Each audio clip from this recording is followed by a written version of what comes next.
Sir last 3 month बचे हैं CA foundation जून 2024 attempt में, और न्यू स्कीम के अंदर पहला पेपर होने वाला है अकाउंटिंग का। यानी कि हमें पता ही नहीं होगा कि न्यू स्कीम के अंदर पेपर कैसे आ रहे हैं, क्या लेवल है पेपर का, तो हमें अकाउंट्स के पेपर को किस तरीके से तैयार करना चाहिए, आखिर के 3 महीने के अंदर उसे कैसे इस लेवल पे लेके आए कि उसके अंदर हम सिर्फ पास ना हो, even I can score 90+ marks. 90+ marks कैसे लाए जा सकते हैं, 3 मंथ की क्या स्ट्रेटजी रहने वाली है, आज की वीडियो में हम डिस्कस करने वाले हैं।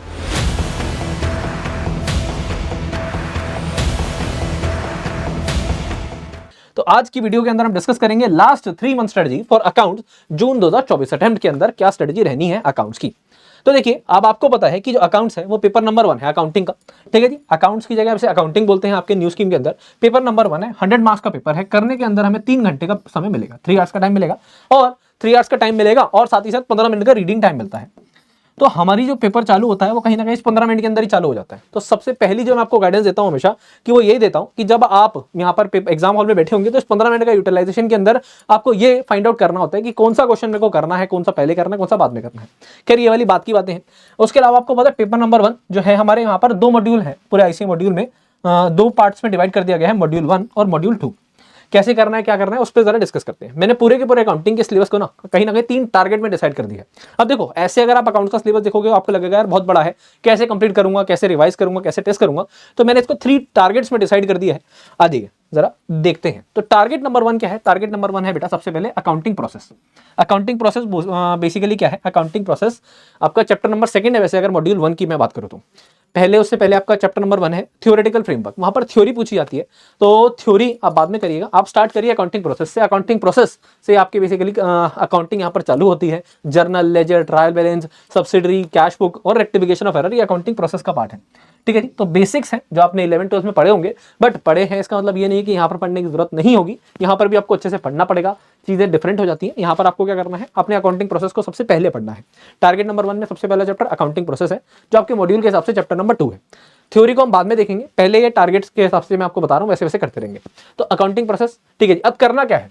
करना ये है कि भाई साहब सबसे पहले आपने करना है कंसेप्ट। आप भाई साहब आपने या तो कहीं से कोचिंग ली होगी, ठीक है जी, या फिर आप यूट्यूब से पढ़ रहे होंगे, जैसे भी पढ़ रहे हैं आपको कंसेप्ट क्लियर करना है। ठीक है जी, कंसेप्ट के नोट्स बनाने हैं साथ साथ। कंसेप्ट यानी कि सिर्फ देख लिया नोट्स नहीं बनाए, तो नोट्स पर जरूर बनाने हैं। और नोट्स के बाद करनी है प्रैक्टिस के लिए बेटा आप आईसीए मॉड्यूल के जितने भी क्वेश्चन है, आईसीए मॉड्यूल के जितने भी क्वेश्चन है वो आरटीपी, एमटीपी, पास्ट एग्जाम, ये सारे के सारे आपको करने होते हैं, आपको पता है। ठीक है जी, हाँ जी। प्रैक्टिस के लिए आपको ये करना होता है, या ये कर लीजिए या फिर परफेक्ट प्रैक्टिस बुक अगर आप कर रहे हैं तो आपको कुछ और करने की जरूरत नहीं है। इवन वी कैन से कि आपको मॉड्यूल भी उठाने की जरूरत नहीं है।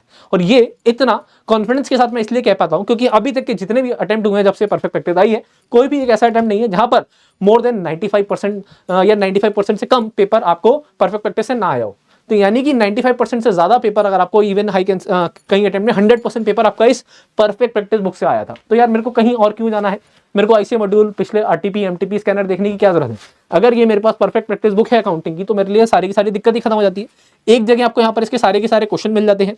ठीक है जी, और उसके अंदर आपको ये भी बताया गया होता है, देखो इसके अंदर है क्या कि सारे क्वेश्चन आ गए, तो आपके दिमाग में आएगा कि यार सर क्वेश्चन तो बहुत सारे हो गए, जबकि ऐसा नहीं है।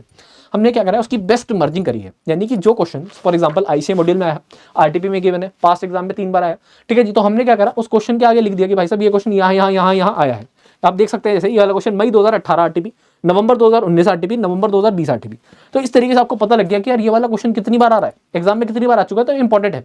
तो वो क्वेश्चन अगर आप खुद से करने लगेंगे तो आप कम से कम 5 बार करेंगे सेम क्वेश्चन को। तो इससे अच्छा है कि ये क्वेश्चन जब मैं कर रहा हूँ तो इसी क्वेश्चन को मैं 2 बार कर लूँ, तो मेरा कंसेप्ट भी क्लियर हो जाएगा। और रिवीजन के टाइम पे, पेपर से पहले मेरे को पता होगा कि मेरे को कौन से क्वेश्चन कितनी बार करने हैं, टाइम भी बचता है, रिवीजन करना आसान हो जाता है। तो आप परफेक्ट प्रैक्टिस करना है। उसके बाद आपको या तो आप देखो परफेक्ट प्रैक्टिस बुक है तो बहुत ही बढ़िया है, इसके अलावा तो कुछ है ही नहीं। परफेक्ट प्रैक्टिस बुक के अंदर मैं बता दूं आपको, जैसे यहाँ पर बुक मिल गई, इसके अलावा हर एक क्वेश्चन का वीडियो सॉल्यूशन भी अवेलेबल है। तो यानी कि अगर आप फ्री में भी आप कहीं से पढ़ना चाह रहे हैं, यूट्यूब से पढ़ रहे हैं, तो आपके दिमाग में रहता है सर क्वेश्चन कौन सॉल्व कराएगा। तो भाई साहब अगर आपने कंसेप्ट यूट्यूब से पढ़ लिया, परफेक्ट प्रैक्टिस के अंदर आपको पूरे मॉड्यूल के सारे क्वेश्चन मिल गए, आरटीपी मिल गया, पास्ट एग्जाम मिल गया, उसके बाद इसके वीडियो सॉल्यूशन मिल गए, तो जिंदगी की टेंशन ही खत्म होगी ना। तो उसके बाद आपको करनी है परफेक्ट प्रैक्टिस बुक, और उसके बाद देना है टेस्ट देना है हर एक चैप्टर का चैप्टर वाइज, और उस टेस्ट को चेक कराना है किसी एक्सपर्ट फैकल्टी से, खुद से चेक नहीं करना है। देखो ये सीधी सीधी गाइडेंस है, सीधी सीधी बात है। तो टेस्ट आप बेटा या तो टेस्ट सीरीज ले सकते हैं, या फिर अगर आप परफेक्ट प्रैक्टिस बुक लेना चाहते हैं तो या तो आप सेल्फ स्टडी किट ले लीजिए। सेल्फ स्टडी किट के अंदर आपको पीपी बुक मिल जाती है सारे सब्जेक्ट की, और साथ ही साथ मिल जाती है क्या, साथ ही साथ मिल जाते हैं आपको हर एक चैप्टर के चैप्टर वाइज टेस्ट, जो हमारी फैकल्टीज आपको चेक करके देते हैं विद इन 5 to 7 days।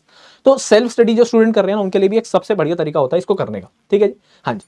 इसके अलावा अगर मैं बात करूं, इसके अलावा अगर हम बात करेंगे तो नेक्स्ट चैप्टर हमारा बीआरएस, उसके बाद आता है bills of exchange, then depreciation, inventory, final accounts. ये वाले सारे के सारे चैप्टर जो है हमारे, ये टारगेट नंबर 1 में है।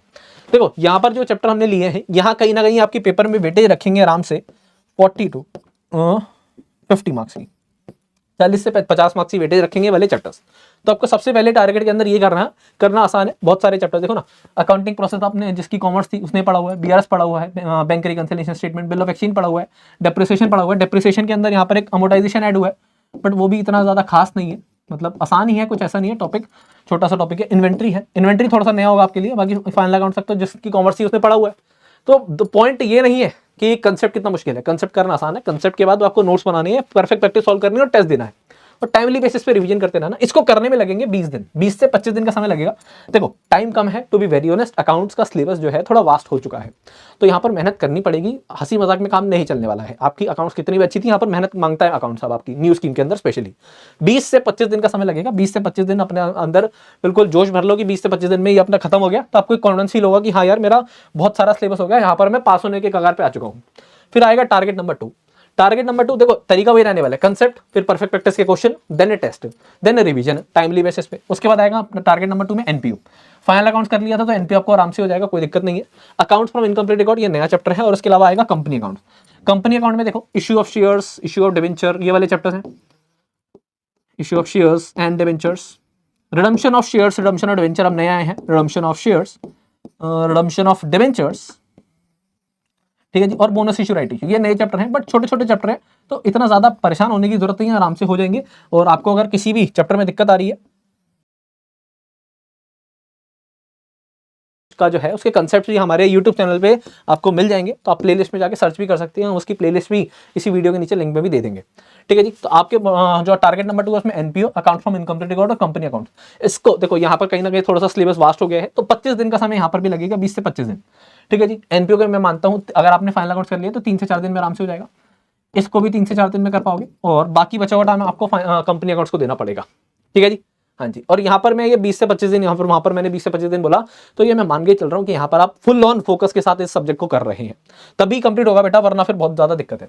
तो हमारे लगभग 40 to 45 डेज हो चुके होंगे यहाँ पर, ठीक है जी। 45 डेज के आसपास का समय हो चुका होगा, हो सकता है किसी के 50 डेज भी हो चुके हो, बट आप मान के चलिए कि यहाँ अगर 50 डेज के अंदर आपने कम से कम नहीं तो 70 to 80 मार्क्स का पेपर कर लिया है, ठीक है, 70 से 80 नंबर का पेपर आपका आराम से हो चुका है।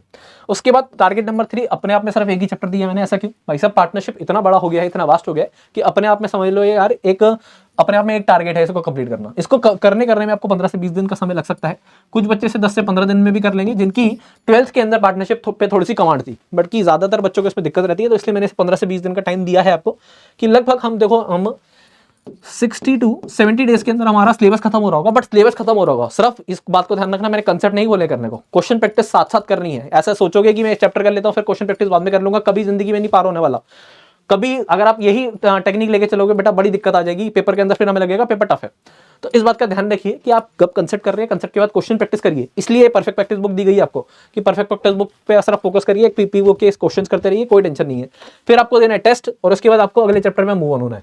इस तरीके से हमारे यहाँ पर टारगेट नंबर 3 60 to 70 डेज के अंदर हमारे यहाँ पर आ चुके हैं। उसके बाद आपको फर्स्ट रिवीजन, पूरे सिलेबस की रिवीजन करने में लगेंगे 7 दिन। 7 दिन का समय देना है, मिनिमम 7 दिन का समय, जिसके अंदर आपको पूरा अकाउंट्स रिवाइज करना है, जो भी गलती है। उसके बाद देना है फर्स्ट एमटीबी। यहाँ पर अगर आपने ढंग से पढ़ा होगा तो आपके 50 to 60 मार्क्स बड़े प्यार से आएंगे, ठीक है जी। 50 to 60 मार्क्स अगर आ गए हैं तो you are in a good position, क्योंकि अभी हमारे पास 15 दिन का समय है। 15 दिन के अंदर सिर्फ हमें गलतियों को ठीक करना है, रिवीजन करनी है और अपने मार्क्स को बढ़ाना है, ठीक है। 50 to 60 मार्क्स आ रहे हैं तो आप परेशान होने की बिल्कुल जरूरत नहीं है, हम बिल्कुल ठीक ट्रैक पे हैं, क्योंकि पहली बार आपने फुल कोर्स टेस्ट दिया है, पहली बार आपने फुल सब्जेक्ट को एक साथ देखा है पेपर के अंदर कैसे आता है, तो कोई दिक्कत नहीं है। फिर उसके बाद पेपर दे दिया, चेक होके मिल गया। उसके बाद देखिए सबसे पहले उसके उस पेपर के अंदर जब चेक होके मिला है तो उसके अंदर देखिए नहीं गलतियां, कि मेरी गलतियां कहाँ है, कहाँ मेरे को कौन से चैप्टर वीक है, क्या प्रॉब्लम है, मेरे नंबर कहाँ कटे हैं। और जब आपको पता लग गया कि मेरे ये वाले चैप्टर वीक हैं, इसमें नंबर कटे हैं, उनको रिवाइज करिए। तो सेकंड रिवीजन के अंदर आपको क्या करना है, 3 दिन का समय लगेगा आपको, अब ज्यादा नहीं लगेगा, क्योंकि अभी हाल फिलहाल में हमने रिवीजन करी है। तो इस 3 दिन के अंदर जो चैप्टर मेरे गलत है, जो क्वेश्चंस मेरे गलत हैं, उन चैप्टर पे ध्यान देना है, जहां गलतियां हो रही है उन पर काम करना है इस सेकंड डिवीजन में। फिर एक एमटीपी दिया, फिर आगे बढ़े, ठीक है जी। एमटीपी दिया, अब यहाँ पर कहीं ना कहीं अगर आपने ढंग से यहाँ पर इस रिवीजन के अंदर इस पेपर को सही से एनालाइज करा होगा तो 50 से 60 नंबर बढ़ के आ गए होंगे आपके 60 से 70 नंबर पे। बिलीव मी और नॉट, यही तरीका है करने का। उसके बाद फिर थर्ड रिवीजन, 2 दिन का समय लगेगा आपको, ठीक है जी। अब वही नंबर देखने हैं फिर से, और आप इसके बाद अब यहाँ पर इस बार अब थोड़े से नंबर बढ़ सकते हैं, अब 70 से सीधा 80 to 85 नंबर के आसपास आएंगे, 80 to 85 के आसपास आ सकते हैं, 70 to 80 मार्क्स में मान के चलता हूँ। तो ऐसे ही कम से कम मिनिमम आपको 5 रिवीजन करनी है और मिनिमम 5 एमटीपी देने हैं अपने पेपर से पहले, ठीक है जी। अब यहाँ पर एक एक दिन का समय लगेगा आपको रिवीजन में, 5 रिवीजन मिनिमम, और 5 टेस्ट आपको फुल कोर्स देने ही देने हैं पेपर से पहले, अगर आप चाहते हैं कि अपकमिंग अटेम्प्ट के अंदर आपके 90 स्कोर आए या 90 प्लस आए। तो उसके लिए ये सारी चीज़ें जरूरी है। मैंने आपको बताया concept, question practice perfect practice book से कर सकते हो और उसके बाद टेस्ट देना है।